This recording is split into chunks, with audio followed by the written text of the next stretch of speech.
የማያዳግም ውሳኔ የወሰነችው ሩታ እኔ እሷ ጋር እየሄደ እኔ ጋር እየመጣ ከሁለታችንም ማንኛችንን ለመምረጥ ተቸግሯልና የኔ ህይወት መቀለጃና መጫወቻ አይደለም። ከህይወቴ ውልቅ በል፣ እንዲያውም ናና ጓዝህን ውሰድ ልብስህን በማለት ለባለቤቷ ለአብርሃም መልእክቷን ልካለይ። ታላቅ ወንድሙ እንግዲህ ዴቭም እና እህቱ ብዙ ተወቃሽ ሆነዋል።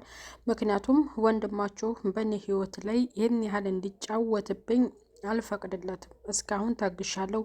የታገዝኩትም ለልጄ ስል ነው። ከእንግዲህ በኋላ ግን ምንም አማራጭ ስለሌለኝ የራሴን ውሳኔ ወስኛለሁ በማለት ለዴቭ ነግረዋለች። ኤፋም ያው እኛ ነገሮችን ትተን በሰላም ይሆናል ብለን ነበረ፣ ግን እሱ ደግሞ የእናንተም ሀሳብና ግፊትም ስላለበት ከሄርሜላ ጋር እንዲሆን ስለፈለጋችሁ ልጁ ሩታን ሊመርጥና ወደ ሩታ ህይወት ሊመለስ አልቻለም። ስለዚህ እሷም ሰው ናት፣ ይሰማታል።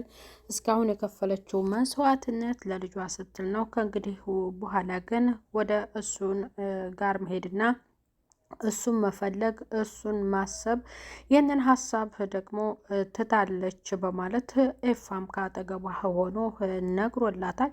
ታዲያ እኔ እሱ ካልፈለገ ጎትቼ አላመጣው ምን አድርጉ ነው የምትሉኝ? አለ ዴቭ ማለት ነው። ዴቭ እንግዲህ ልክ እንደ ዳኒ ሮያል በሞቀበት ነው አይደለም የምታገኙት። ስለዚህ እሱም ደግሞ እኔ ከአንቺ ጋር ቢሆን በጣም ደስ ይለኝ ነበረ፣ ይህንም ፍላጎት ነበር ቢሳካልኝ፣ ያ ግን ደግሞ በእኔ ሳይሆን በራሱ ምርጫ ነው፣ ምንም ማድረግ አልችልም በማለት መልሶላታል። ካሌብም እሷ መጫወቻ አይደለችም፣ ልቧ እንዲሰበር የምትፈልጉ እናንተ ናችሁ፣ አውቃለሁ። አንተ ሀሳብህ ወንድምህ ከሄርሜላ ጋር እንዲሆንልህ ትፈልጋለህ። ስለዚህ ያሁኑ አለፈ። ከእንግዲህ በኋላ ግን ከባድ ውሳኔ ይወስናለች። በዚያ ውሳኔ ደግሞ እናንተን ቁርጣቸውን እንድታውቁ በማለት ካሌብን ማስጠንቀቋል። ካሌብና ኤፋ እንግዲህ ለሩታ አግዘው ማለት ነው።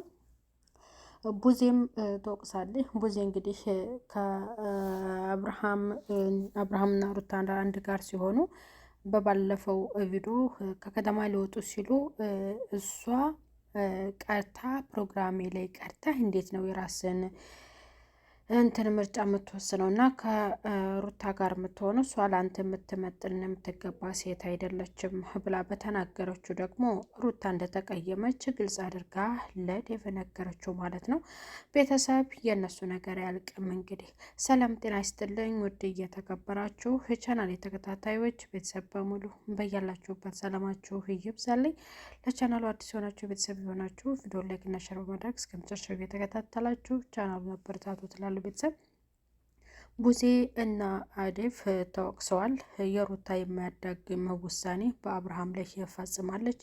ያም እንግዲህ ይበቃኛል፣ ለእኔ ቦታ ከሌለውና እንዲሁም እኔ ብቻ እሱን ማሳድደው ከሆነ ይሄ ሰው ለእኔ የማይመጥንና የማይሆነኝ ነው።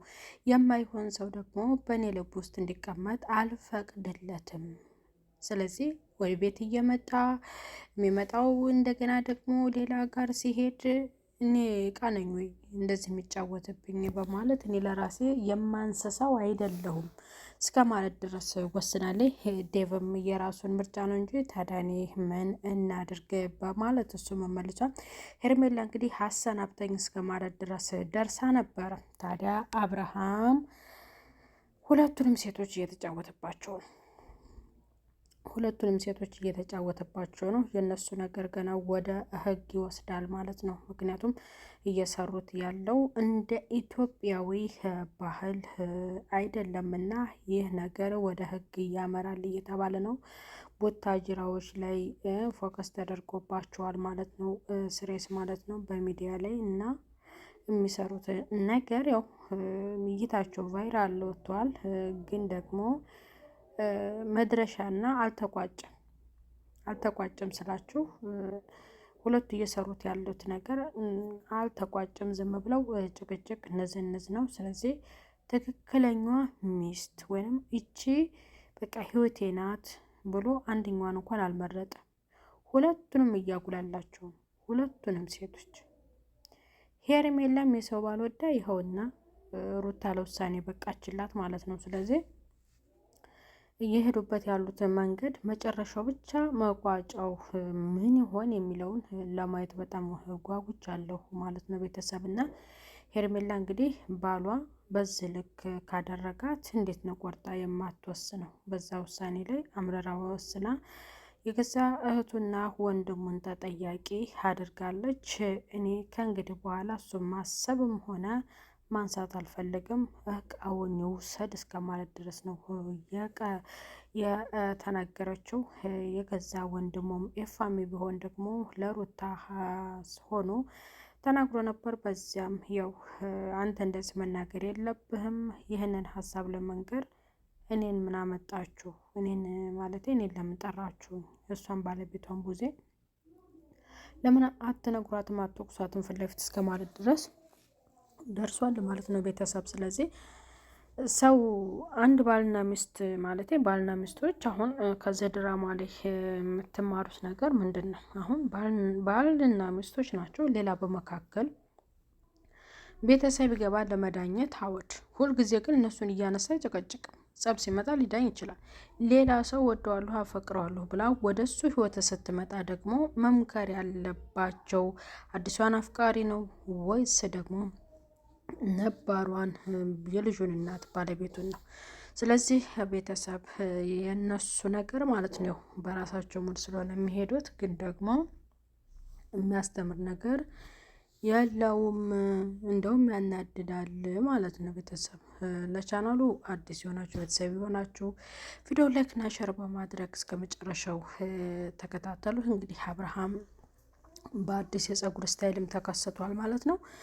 ያው ሁለቱን ሴቶች እንግዲህ ከግራና ከቀኝ ሰሞኑን የበጣበጣቸው ነበረ። በመጨረሻ እሱ ጸጉሩን ተቆጣጥሮ መጥቷል። እስኪ ምን ይወስን ይሆን በመጨረሻ? ሩታ ይህንን ውሳኔ ስትወስን ምን ይወስን ይሆን? ምክንያቱም ሄርሜላንም ለብቻሽ ያገኝሻለሁ ብሏት ሩታ በዛ እንትን ብሏት ነበረ። ትንሽ እንደ ወደ ራሷ ህይወት እየተመለሰ እየመሰላት እንደገና ይጎዳታል። ስለዚህ ልብ መጫወቻ ነው እንዴ? መጫወቻ ነው ወይ? እንደዚህ ጠበቅ ያለ ውሳኔና የማያዳግም ውሳኔ ስትወስንበት ሊነቃ ይችላል ማለት ነው። ስለዚህ እሱ የራሱን ማዳመጥ ስላለበት ነው እያለ ወንድሙ ተናግሯል። ራሱ በአንደበቱ አይተነፈስም እንዴ? ምን ዘጋው? ራሱ ለሚስቱ አይናገርም እንዴ? ሚስትህና ጓደኛ እጮኛ ነ እንጂ ሚስትህና እጮኛ ይህን ያህል እየተጨነቁ እስከ ማለት ድረስ ብሏል እኮ ዳኒ ራሱ። ስለዚህ ይህ አንደኛ እንደ እምነት ይደብራል። ምክንያቱም እንደመሰላችሁ እምነት የማይፈቅደውን ነገር፣ ሃይማኖታችን የማይፈቅደውን ነገር እንዲህ አይነት ነገር ማድረጋቸውም ይሄ ነገር ደግሞ ትንሽ አረ በደንብ ይደብራል። መሆን የለበትም። ምክንያቱም ብዙ የሚሰራ ነገር አለ። እንደዚህ በነፃነትና በኮንፊደንስ እየሰሩ ነው አይደለም።